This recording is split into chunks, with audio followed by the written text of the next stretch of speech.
What is good, YouTube? This your boy Aaron. I am back today to give you guys another episode of the Courtside View podcast. Now, today we're talking about the NBA. Brian's not gonna be here this week. It's just me. So, um, bear with me because I know it's by myself, so it's gonna be a little different. But anywho, we're going to continue to do how we always do: go over the games, go over what transpired the past week, and I'll give you all my thoughts. So, obviously, I have to go with my team. I gave my immediate reaction after the game. If you want to go check out that live stream I did Wednesday, where it was the Lakers versus Timberwolves game 5, I gave my immediate reactions. I gave what I felt like happened, why the Lakers lost, and what we need. I will reiterate it again just for everybody to know. Um, but before I do that, let's look at the stats real quick of the game, and then I'll give you guys my full thoughts. So, as you can see, this is game 5. Uh, just looking at it from the Timberwolves, it wasn't a good shooting output for them at all. If you look at the three-pointers, it was 7 three-pointers that were made on 47 attempts. That is atrocious. That is 14.9% from the field. So you would think by that metric alone, the Lakers will win. Well, not exactly, because the Lakers, yeah, they made 11 threes on 37 attempts, which is only 30%. But when you just keep looking at some of the stats, for one, turnovers, 15 turnovers, um, that's just not gonna cut it. And other things. I want to say, let me see, offensive rebounding, 18 to 8. I mean, that's another thing.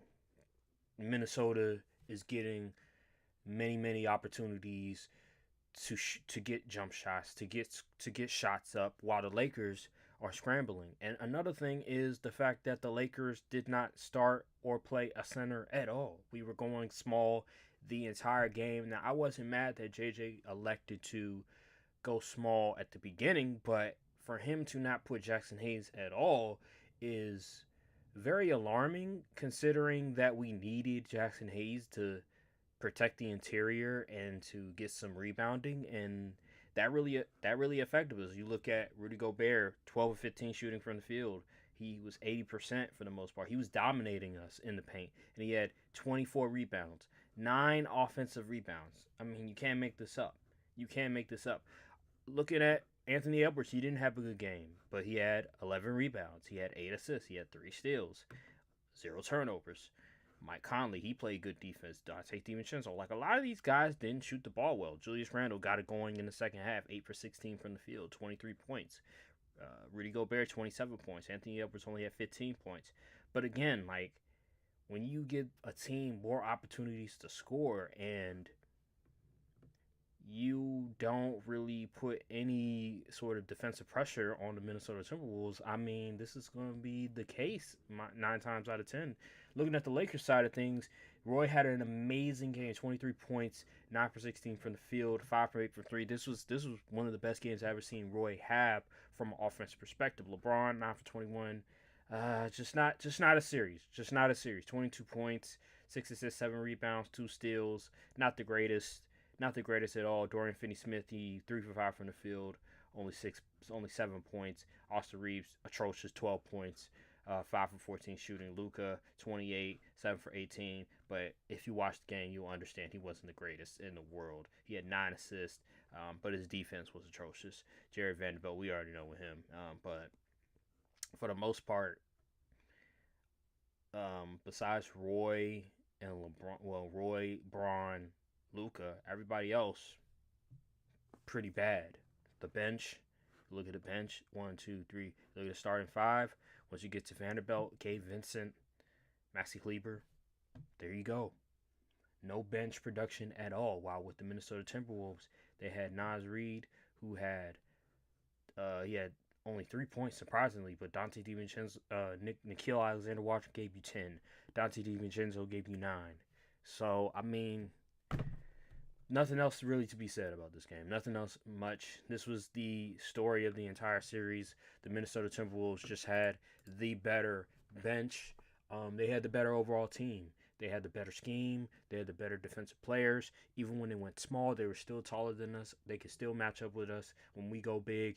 There was just no way for us to win this game. But I will say this though, because JJ Redick,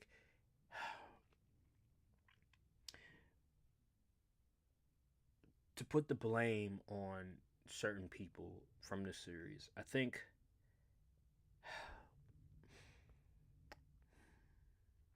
I'm trying my hardest not to do this. I think the number one blame out of all this will probably be JJ Redick. Um, I'm trying to be nice, but like, yes, obviously, yes, obviously, the team was limited. The offense, the defensive personnel was limited. You make a trade like that, you give trade away your starting big, your starting center, all NBA defensive center in Anthony Davis. It's gonna hurt you on the boards. Understandable. And then you trade away a two-way player in Max Christie. Understandable. That's gonna hurt you a lot. But there are certain things during the games that JJ Redick, despite having a limited roster, could have done a better job of scheming stuff up, of just making adjustments on the fly that would have given the Lakers a better chance of winning at least. This series shouldn't have ended in five. I think they could have gotten all the way to maybe even six, maybe even seven, because there was games where they had the chance to win. It's just if it was just better coaching, more experience, maybe the Lakers could have gotten this to a 7 game series. But with JJ Redick's, I don't know if it's inexperience, he just elected to play Luka ball a lot of times. What I mean by that is when it got close to the end of the game, 5 minutes, matter of fact, just go to the entire fourth quarter, they weren't running a whole lot of plays. It was a lot of one on one, a lot of Luka Doncic dominating the basketball, and there wasn't no plays being called. There wasn't no ball movement. How are you going to score effectively if you're allowing the Minnesota Timberwolves to set their defense, to key in on Luka Doncic? It's not gonna happen. So that was a major problem. If I can find, let me see. So this guy Tim underscore NBA, he follows the Lakers a lot, and this is the Twitter account. Let me see if I can. I'll show my screen in a sec, but here it is. So this guy right here, he does a great job of documenting how much organized basketball, what exactly the Lakers are doing offensively. And he has this data that tracks all this stuff. And so, game five, from half court, 48% organized, 41% coverage fit, one on one help counter rate, blah blah blah. That's a lot of like advanced analytics. But let's look at the organized part of it, which is like how many set plays they're running, that type of stuff. And 48% is very bad, like he put in parentheses. This was the story of the first round series versus the Timberwolves, and it's that JJ Redick in the first quarter, maybe or even the second quarter, he would be running a good amount of plays, and we would get open looks. Guys would come off flare screens, get open looks, get good threes. The offense would function well. But then when the fourth quarter rolls around, it seems like he just elects to resort to Luka ball. And that's the problem, is that JJ, he'll scheme up something very well offensively in the first half. But then once we get to the fourth quarter, he just forgets that, hey, maybe it's a good idea to help your team out, to get them open, not try to rely so heavily on LeBron and Luka Doncic to create for themselves so much and create for other people. They're great players, don't get me wrong, but against a stifling defense like the Minnesota Timberwolves, you have to keep them honest and you have to figure out different ways to attack the defense. And I feel like he didn't do that enough. He would go to that route. There will be a good balance of isolation, pick and roll, set plays, off ball movement, and then when we get to the fourth quarter, there's none of that going forward. So that was a major problem for me with JJ Redick in terms of his coaching. That I felt like if he would have taken it upon himself to implement more plays for the fourth quarter to utilize against the Minnesota Timberwolves, this series could have looked a lot differently. But he didn't. So my second thing would be defensively, there's not much we really could have done because of the lack of size.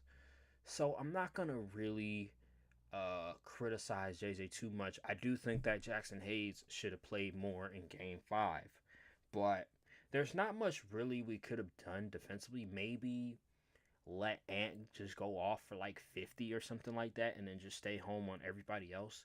But it's easier said than done because when you have, and I'm gonna get to my third point, when you have two guys that can't stay in front of their man, or when they do stay in front of their man, they're just either undersized, not athletic enough. It doesn't matter what scheme you come up with because they're liabilities. And that's my third point is Luka Doncic and Austin Reeves starting together and how bad defensively they are. Now we all knew that Austin Reeves and Luka Doncic weren't the best defenders in the world. But this series was so glaringly bad for both of them that I ain't gonna lie. I remember when I talked about the Luka trade, like right after the Luka trade happened, and I was like, okay, so Austin Reeves is gonna come off the bench now because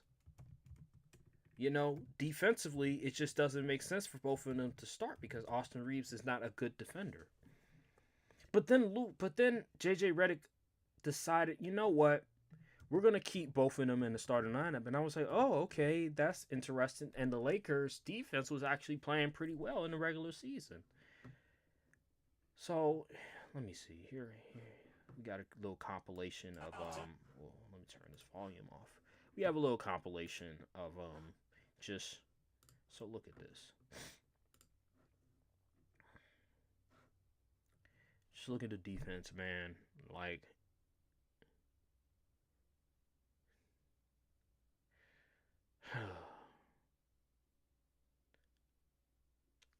that's actually not a bad defensive play. That's a tough shot, but right here, when you don't, I will say when you don't have rim protection, because it seems like Luka, he was just like, hey, Roy will handle it himself. But look at this, man. Like, look at the defense. It's horrible. Look at this. Okay, y'all get the point. Y'all get the point. Look at this. Y'all get the point. Bad defensively. We all knew Luka Doncic was a bad defender, but this was egregiously bad for a lot of reasons. It was egregiously bad. The fact that he just conceded so much. He didn't even try to stay in front of his man. He just conceded. He just said, "Hey, here's open lane. Just go right past me." And that's a major problem for Luka. And with Austin Reeves, he's just undersized and he's just not athletic enough to keep up. So I just felt like when the trade happened, they should have put Reeves on the bench for bench scoring and to prevent something like this from happening. But JJ Redick again, being the head coach, he feels like it's better that they start together. I'm trying to think. What's another thing? What's another thing that transpired? What's another thing? But yeah, I think those are my top. Yeah, the personnel thing. We all knew. I just, for me, majority of the people picked the Lakers and whatever. It could be 5, 6, or 7. Because we thought that the Timberwolves offense, specifically not having a like a facilitators, not having facilitators slash playmakers that can consistently initiate the offense, get guys open, was going to be a major problem for them. But Anthony Edwards, he did his thing. I showed you guys the stats before. I'll show you guys again. But but even this game when he didn't shoot the ball effectively, look at this: 8 assists, 0 turnovers. Anthony Edwards had one of his best playmaking performances of a series. He was consistently making the right reads. He was consistently knowing where to throw the basketball when there's a double team coming, when there's a help side defender preventing him from driving to the middle. He knew exactly where he needed to go. And because of that, it made the Lakers defense scramble. They didn't know what to do after that. But yeah, man, the Timberwolves just were the better team. They just have the better players. They had the better coach in Chris Finch. They didn't really have to do much because again, like the lack of personnel for the Lakers offensively and defensively hurt them tremendously. The Timberwolves are the more athletic, they're the taller team, and they have the better bench. And that's just that. Julius Randle had an amazing series as well because again, no rim protection. The people that were guarding him were smaller than him. So he was able to effectively get whatever he wanted down the floor. The Lakers were leaving him open. Jaden McDaniels as well. He had an all-time great series because no rim protection. Luka Doncic was allowing him to get to the paint at will, allowing him to get to all his spots, even though he's not known to be a great shot creator. He's not known to be a type of guy that is a go-to scorer. But it doesn't matter when you have just subpar on-ball defense and some subpar defenders. It's not going to be the case. It just is what it is, man. It just is what it is. I think we could have made it more interesting with better coaching, offensively at least. I think we could have gotten another game or two, but ultimately, the Timberwolves are just a better team at this point, and I can't really say anything else besides that.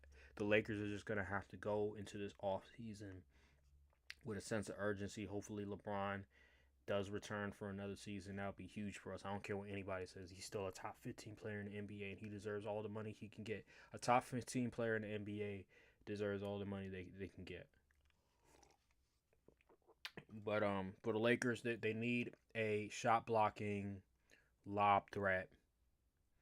They need to get more athletic, specifically from the wing position. And they need more 3 and D guys or two-way players, whatever you want to name it. Because what transpired in this series was the result of trading for Luka Doncic, and it's that you don't have enough two-way players. Like Anthony Davis and Max Christie were the two-way players for us, and we probably would have won this, maybe even won the series if we had those two guys. But again, we're looking at the future. Do you want to build for the future, or do you want to just compete now and then, a year or two later when LeBron is gone, now you're back to square one?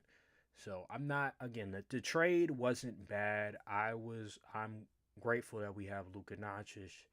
I'd rather have Luka Doncic and not have Luka Doncic. I know that for sure. But I just remember, like, when the trade happened, my initial thoughts, like hearing it at first, I knew instantly, like, damn, we're not a contender anymore. Like, no rim protection. We lost a two-way player. Luka's coming off of an injury. We're not a contender no more. But they fooled me because of that month in February, how they closed out April. I'm thinking, you know what? They can compete a little bit in the West. I don't think they're better than OKC, but they can make a little run in the playoffs and maybe make it to the Western Conference Finals. But that just wasn't the case. We're incomplete, and this team is not suited for what Luka does at his best, and that is be a guy that can score at will, a great facilitator, a great lob passer, and he needs just a bunch of 3-and-D guys around him or two-way players around him. We just don't have that right now. Dorian Finney-Smith is the only two-way. I think he's the only two-way wing that we have on his roster. Everybody else is pretty much a specialist. I mean, Gabe Vincent you would think is a two-way player, but he can't make a shot to save his life half the time.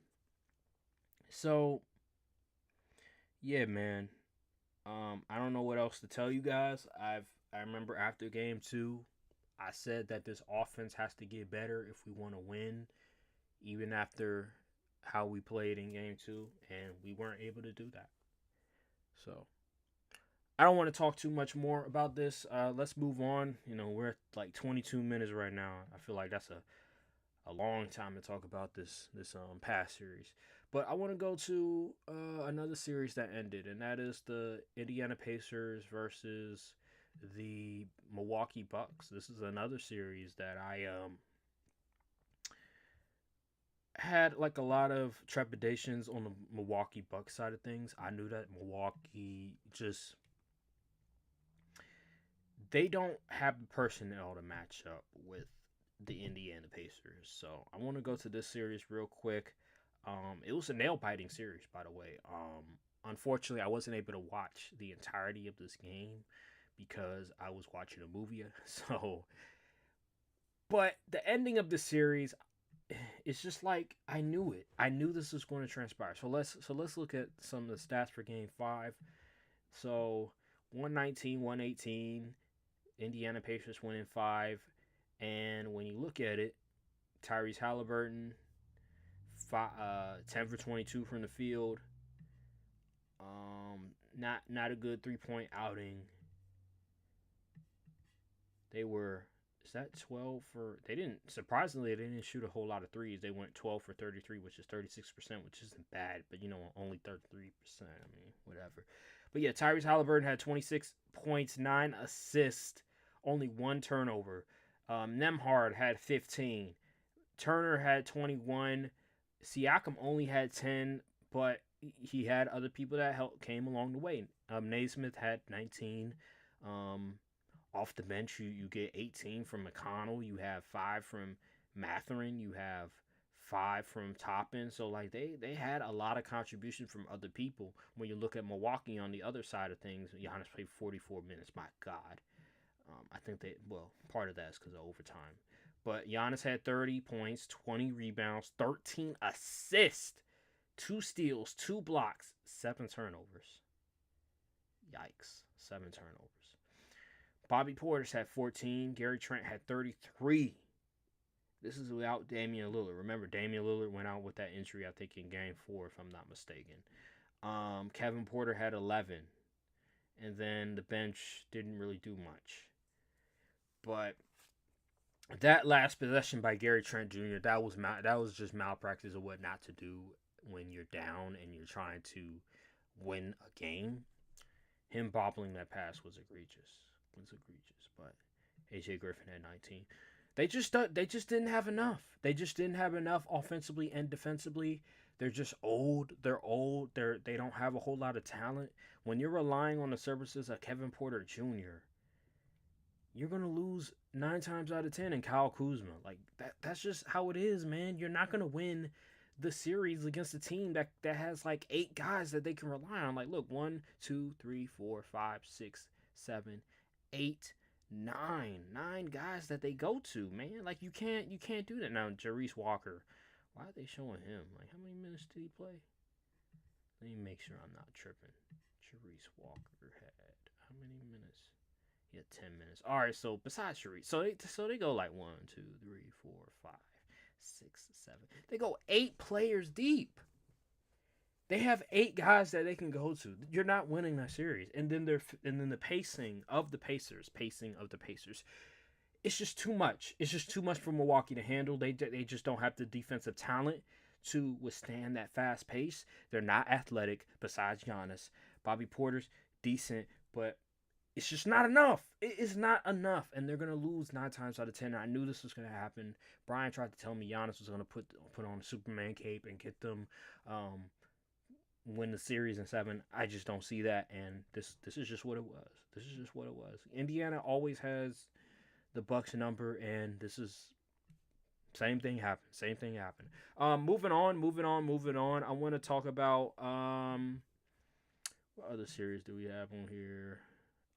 But I mean, I don't really want to talk about Boston versus Magic and Cavs versus Heat because we all knew what was going to transpire. That was a lopsided series to begin with, so we don't really need to talk about that.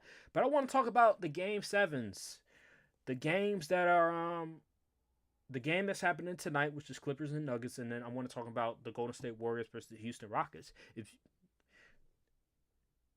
we'll get to Golden State and Rockets in a minute, but this game right here, Clippers versus Nuggets. Now Thursday night, Clippers and Nuggets they played, and it was a nail-biting game. Well, not nail-biting game. Actually, the Clippers were up for a lot of the game, but the Clippers handled the Nuggets pretty well. I'll give them credit for that one. Look at this. So looking at the stat sheet, we have James Harden played 46 minutes, 10 for 20 shooting, 3 for 8 from 3. That's 37%. 5 for 5 from the free throw line. He had 8 assists, 2 steals, 1 block, 6 rebounds. 28 points. Kawhi had 27. Norman Powell had 24. Zubac had 10 points on 6 rebounds, but it seemed like it didn't really matter. And then they had contribution from the bench. They had Derek Jones Jr. with 8. They had Bogdanovich with 6. They had Batum with 6. So they got some good quality scoring from their bench players. And then when you look at Denver, you have 19 from Gordon. You have 25 from Nikola Jokic. Braun had 14. Jamal had 21. Russ had 14. And then Peyton Watson had 7. And obviously, I think they only play in 1, 2, 3, 4, 5, 6, 7, 8 guys. DeAndre Jordan, he's never going to do anything of value for that team. But regardless, just watching this game, previewing Game 7, James Harden is the most important player for the Clippers. I'm going to say it again. James Harden is the most important player for the Clippers. And here's why. When you watch Game 6, James Harden is the person that is initiating the offense the most. He has the ball in his hands the most. Assisting the basketball, hockey assist, whatever it may be, James Harden is he determines a lot of the Clippers' fate offensively. When James Harden is on, when James Harden is playing like how he's supposed to play, which is efficient on offense, getting the ball movement going, assisting the basketball, the Clippers are hard to beat. But when James Harden is not attacking the defense, when James Harden is not getting to his spots, when James Harden is not making his shots, when James Harden is not getting blow-bys, the Clippers have no shot because James Harden, he does so much for that offense. Kawhi Leonard is an amazing player, but for the Clippers to win this series, they need James Harden to be great. So Game 7, I'm looking at James Harden. However the game goes is going to be determined by how James Harden plays. If James Harden is assisting the basketball, he is getting guys open, he's initiating the offense, he is getting to his spots, he's attacking mismatches, he's attacking switches, he's blowing by guys. Like, if he can get all those things, the Clippers are going to win the series. It doesn't matter if they're going to be in Denver, because James Harden is that valuable for the Clippers offense. But if James Harden can't attack mismatches, he can't score at a regular basis like he did in Game 6, then they're not going to win. They're not going to win. So James Harden is the most important player for that game, for Game 7 tonight. And we'll see what happens. I'm going to be live streaming the game. But if James Harden's not getting it going, then it's a wrap. On the Nuggets side of things,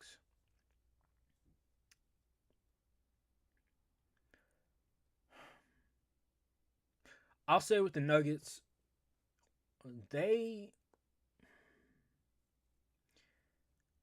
I think it boils down to, look,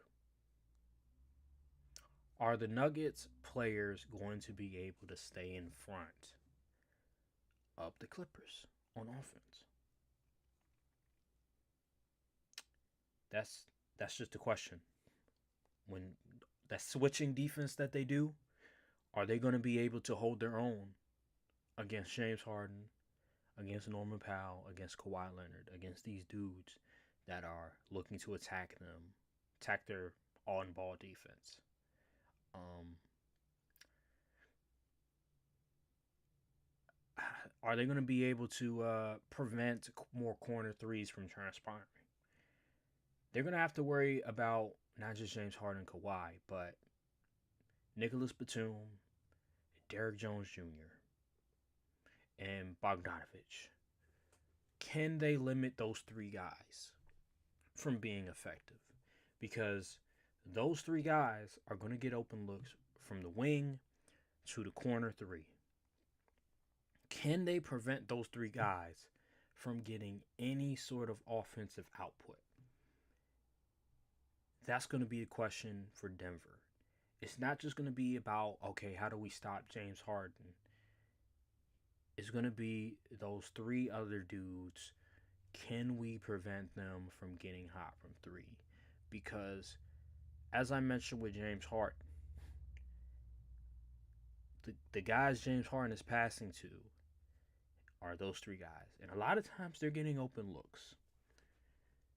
Denver has to figure out a way to prevent those open looks from occurring and to preventing those three guys from killing them from long range.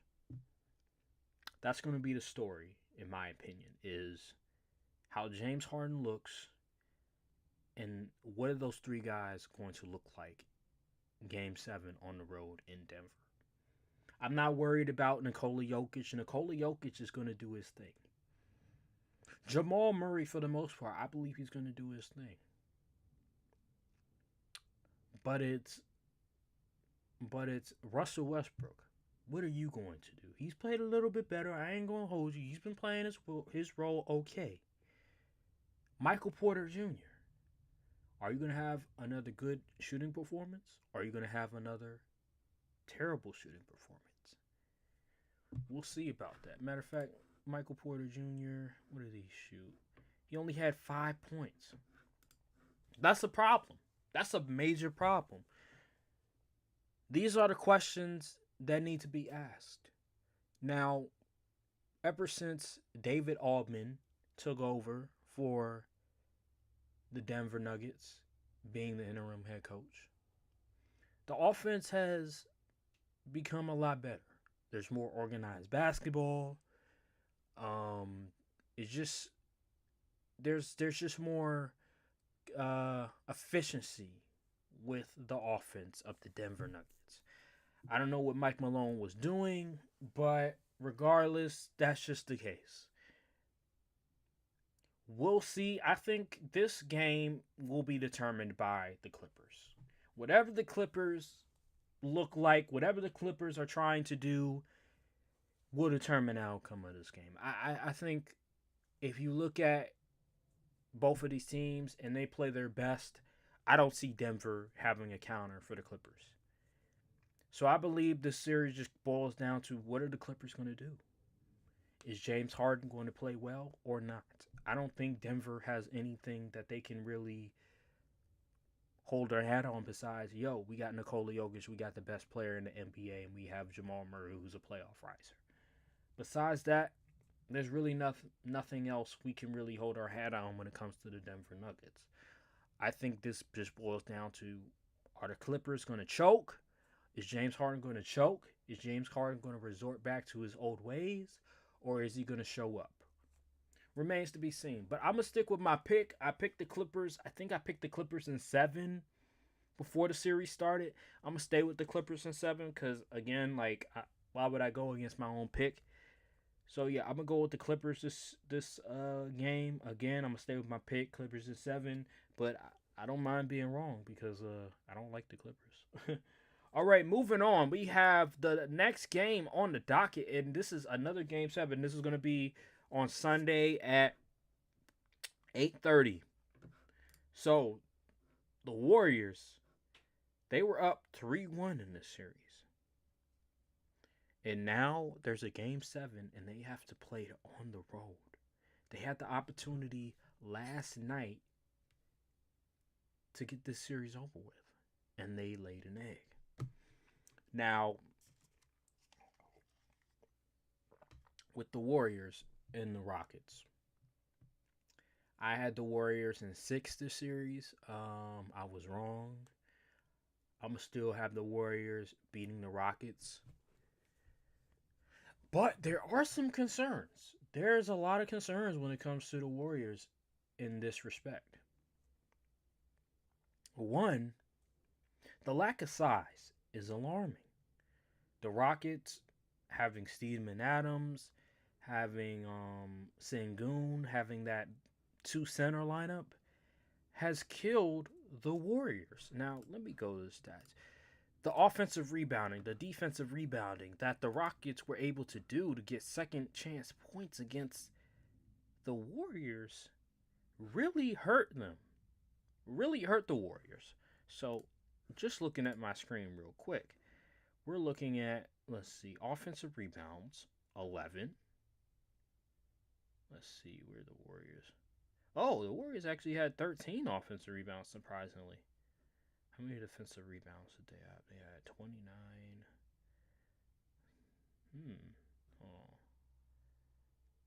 Oh, no, I'm tripping. Wait. No, I'm not tripping. Let me see. Yeah, the Warriors had 13 offensive rebounds, but they only had 29 rebounds in total. Yeah, they only had 29 rebounds in total. And the Rockets, they had 35 defensive rebounds and 11 offensive rebounds. So they were getting a bunch of rebounds. They were getting a bunch of 35, a bunch of defensive rebounds, and a total of 46 to Golden State's 42, which is, again, I mean, that's not a lot. But besides the rebounding part of it, it's the interior presence of Steven Adams and Sengun. Steven Adams was tremendous defending the rim. Last game, he had 3 blocks. He was 9 for 16 from the free. Well, that's not really good, but he had 16 free throw attempts. You know? But when we look at other participants, we had Fred VanVleet with 7 for 13 from the field. Sengun, he didn't have a good efficiency performance, but he had 21 points. Amen Thompson had 14 points, 7 rebounds. He did his thing defensively with 3 steals. And then you had Dillon Brooks. He didn't have a good game at all, but it didn't really matter. You had Jalen Green, who put in 12 points, which wasn't that great, but still, hey, 12 points will do it for you. 17 points for Steven Adams. Tari Eason had 8. Jabari Smith had 8. Aaron Holiday had that 1 3-pointer. But, man, this series, when you look at it, I talked about this before, is that the Rockets, they do a really good job of defending Golden State. I just looked at the other side of the floor offensively, and yeah, even though the Rockets' defense is amazing, they're one of the top teams at defensive rating in the regular season, I still look at it and I say, well, the Golden State Warriors have a really good defense as well, and their offense is miles ahead of the Rockets.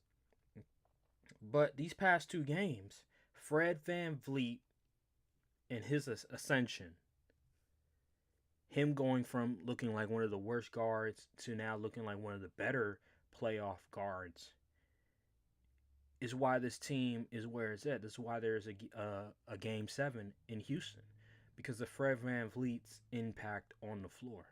He's making his shots. Fred VanVleet had 29 points on 6 and 9 3-point shooting and 9 for 9 free throws on 7 for 13 shooting from the field. So Fred VanVleet is he's looking unstoppable against the Warriors. And Sengun, he's been pretty good this series too. And I said this to Brian. I said they can afford to not have one good performance from their starting backcourt, but they can't afford to have two. Jalen Green doesn't have to be good as long as Fred VanVleet shows up. Because you can already expect Sengun to play well. You can already expect Amen Thompson to play particularly well in certain instances. Dylan Brooks, he'll give you a shot or two. Jabari Smith, he'll play amazing defense and he'll knock out down some threes, a mid-range shot. The Rockets defensively and their size is hurting Golden State significantly. Their athleticism, their size is making it difficult for Curry to get his shot off or to make even his shots. Jimmy Butler was 7 for 17. He had 27 points, but it didn't matter because the other guys couldn't get it going. Now Curry had 29 points, but only 9 for 23 shooting. 39% from the field, 6 for 16 from the 3-point line. Buddy Hield didn't shoot the ball effectively. Draymond Green didn't shoot the ball. Gary Payton Jr., Brandon Podziemski, Quentin Post, Moses Moody. Like, these guys that they're relying on are not doing a good enough job. And this was my concern that I looked at the Warriors roster. I said, I just don't think they're all that talented enough. But I believe that's not going to hurt them too much against a Rockets team that is limited offensively. So now we're here. Game 7. Warriors versus Rockets. The Warriors are one game away from ending a series or one game away from blowing another 3-1 lead in the Stephen Curry, Draymond Green era. I'm going to go with the Warriors. I'm going to go with the experienced team. I'm going to go with the team that's been there before. I'm going to go with the team with the better offense. I'm going to go with the team with the best player in the series. I'm going to go with the team that went up 3-1. I'm going to go with the team that has a pretty decent defense. My thing with the Rockets is, can Fred VanVleet continue this scoring output, or is he going to lay an egg? Because Game 7 is a different breed. We'll see. We will see. It comes down to Fred VanVleet, Sengun, and contributions from the bench. We'll see. But I have Golden State at 7. All right. I might as well give my predictions for the Celtics versus Knicks. The Knicks have no chance. I'm not even going to break this down at all. They'll probably get one game, but they have no chance against Boston. And Pacers versus Cavaliers.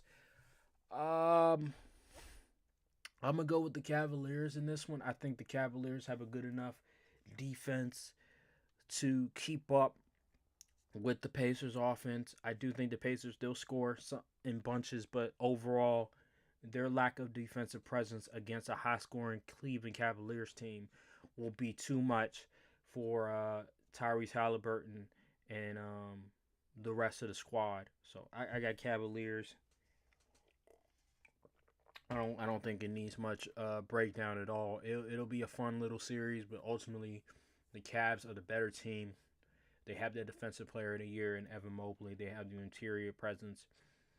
They brought in a 3-and-D guy in Daniil Hunter. I just think it's going to be too much for them to handle. All right, so what else we got on the docket?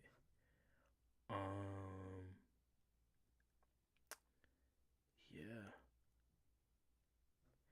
I think that's it, really. I think that's all I really wanted to talk about today. So I will be live streaming the Clippers versus the Nuggets series And then I will also be live streaming the Rockets versus Warriors Game 7. So check those out.